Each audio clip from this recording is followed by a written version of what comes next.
Welcome to doctor Maithili's music therapy channel.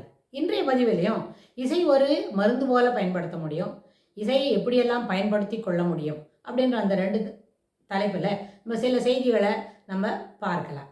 சென்ற பதிவில் பார்த்தோம், வகுப்பறையில் படிக்கிற பசங்களாக இருந்தாலும் ஒரு போட்டிக்கு தயார் பண்ணக்கூடியது, அதாவது பேச்சு போட்டிக்கோ பாட்டு போட்டிக்கோ தயார் பண்ணுறதுக்கு முன்னாடி கூட இசையை பேக்ரவுண்டில் கேட்டுவிட்டு அதுக்கப்புறம் நம்ம அந்த போட்டிக்கான தயாரிப்புகளை சரியாக செய்ய துவங்கினா அது நல்ல பலன் அளிப்பதாக அமையும் அப்படின்னு பார்த்தோம். அது எப்படி பயன்படுத்துறது அப்படின்னு சொன்னால், லிசன் த மியூசிக் ஃபஸ்ட்டு. கொஞ்சம் நேரம் ஒரு 10 நிமிஷம் ஒரு இடத்துல அமைதியாக உட்காந்து அந்த இசையை கேட்டுவிட்டு அதுக்கப்புறம் நீங்கள் என்ன செய்யலாம், உங்களோட என்ன போட்டி தேர்வுக்கு என்ன தயார் பண்ணணுமோ அதை நம்ம படிக்கலாம்.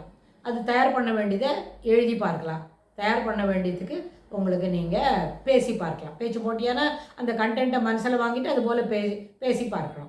இது என்ன செய்யணும்னா, ஒன்று அல்லது ஒரு 2 நாட்களுக்குள்ளே, இப்போ நம்ம தான் சொன்னோம் சென்ற பதிவில் கூட இதை பற்றி பேசணும், 3 முறை மருந்து சாப்பிட்ற மாதிரி 3 தடவை என்ன பண்ணலாம், இசையை கேட்கலாம்.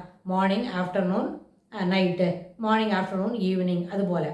அப்போ அதுபோல் ஒரு தடவை கேட்டுவிட்டு நீங்கள் உங்களோட போட்டிக்கு தயார் பண்ணினா ஒரு 20 நிமிஷம் நம்ம தயார் பண்ணினா தான் நம்மளால் ஒரு 10 நிமிஷமாவது படித்து எழுத முடியும். அப்படின்னா அதுபோல் அந்த 20 to 25 மினிட்ஸ் பேக்ரவுண்டில் மியூசிக் போகட்டும், அதை நல்லா காது கொடுத்து கேட்டுங்க.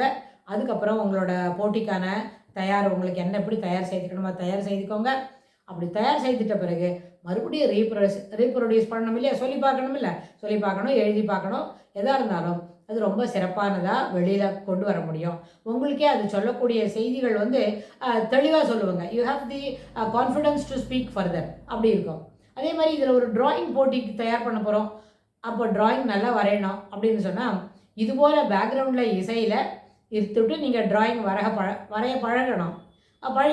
ட்ராயிங்ன்றது என்ன, வரைதல் என்பதே வரைந்து பழக வேண்டும். இப்போ ஜஸ்ட் லைக் தட் அப்படியே போட்டோடனே வரும்னா அது போடுவோம் வரும், ஆனால் அது போல் இருக்காது. ஒரு குதிரை வரையணும் அப்படின்னு சொன்னால் அது எல்லா ஆஸ்பெக்ட்லேயும் அதுக்கு ஒரு உயிர் கொடுத்துட்டு அது வேகமாக போகணும். அதுபோல் இருக்கணும் குதிரைன்னா. அப்படி வரைகிறதுக்கு என்ன இருக்கணும், பெரிய பழக்கம் இருக்கணும் இல்லையா. நம்ம கூட வாயில் குதிரைன்னு எழுதுவோம், ஒரே மாதிரி குதிரைன்னு எழுதக்கூட தெரியாத அளவு இருக்கச்சே அப்போ எப்படி நம்ம குதிரையை வரைகிறது. அதனால் வரையணும்னு சொன்னால் அதுக்கு பழக்கம் வேணும். அந்த பழகிக்கிற சமயத்தில், அதாவது இப்போ நம்ம போட்டிக்கு படிக்கணும்னு சொன்னால் பாட்டு போட்டிக்கு பழகணும், நல்லா ப்ராக்டிஸ் பண்ணால் தான் நம்மளுக்காக நல்லபடியாக பாட வரும்.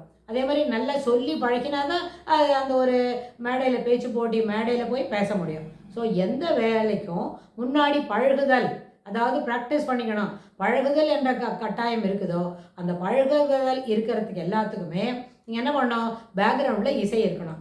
பழகுதல் அலாங் வித் மியூசிக் அப்படின்னு சொன்னால் இட் மேக்ஸ் தி திங்ஸ் என்ன, it helps to relieve the things. உங்களுக்கு நீங்கள் என்ன படிக்கிறீங்களோ அதை ரிலீஸ் பண்ணணும் இல்லையா, அதுக்கு அது ரொம்ப பயனுள்ளதாக அமைக்கும். அது பயனுள்ளதாக இருக்கிறதுன்னு சொன்னால் சிறப்பாக சொல்ல முடியும். ஏன்னா மற்றவங்கள காட்டிலும் நம்ம சிறப்பாக சொன்னால் தான் நம்மளுக்கு பரிசு கிடைக்கும். அவங்கள போல் நம்மளும் பேசினா அதுவும் சாதாரணமாக ஆகிடும். 50 சாதாரணத்துக்கு நடுவில் 2 சுப்பீரியராக இருந்தால் தான் நம்மளுக்கு என்ன கிடைக்கும், ப்ரைஸ் கிடைக்கும். ஸோ அந்த மாதிரி பர்ஃபார்மன்ஸை சுப்பீரியராக வரணும் என்று சொன்னால் பழகுதல் அத்தியாவசியம். அந்த பழகுதல்ன்றது ப்ராக்டிஸில் சேர்த்திக்க அப்படின்னா அந்த ப்ராக்டிஸ்க்கு முன்னாடி பேக்ரவுண்டில் இசை இருந்தால் நம்மளுடைய பழகுதலை சிறப்பாக ஆக்கி தரும். அதுவே அது நல்ல மோட்டிவேஷனாக அமையும். அதுவே நம்மளோட காக்னிட்டிவ் ஒர்க்கை சிறப்பாக வெளிக்கொண்டு வர முடியும்னு சொல்லி இந்த பதிவை நம்ம நிறைவு செய்கிறோம்.